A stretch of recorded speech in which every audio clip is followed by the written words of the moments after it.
Hello మావా, నమస్తే. ఈ రోజు పుచ్చలవారిపల్లిలో జల్లికట్టు అంటే నేను మా ఫ్రెండ్స్ మా అన్న అయితే వెళ్తున్నాం. ఇక వెళ్ళే దారిలో అయితే బండిలో పెట్రోల్ కొట్టించుకుని వెళ్తున్నాం మావా. ఫైనల్గా అయితే పండగ దగ్గరకు అయితే వచ్చేసినాం. ఈ ఎద్దు చూడండి మావా, ఎంత భయంకరంగా ఉందో. ఈ ఎద్దులను అయితే ఒక్కొక్కటిగా విధుల్లో అయితే తీసుకుని వెళ్తున్నారు మావా. ఇక్కడికైతే భయంకరమైన ఎద్దులు అయితే వచ్చాయి.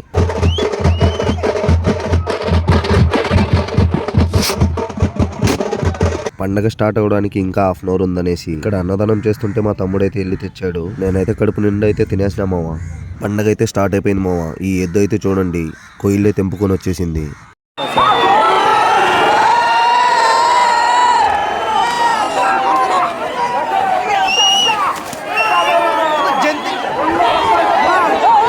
పండగ అయితే మామూలుగా అయితే జరగలేదు మావా. ఫుల్ వీడియో కావాలంటే ఫాలో కొట్టు మావా.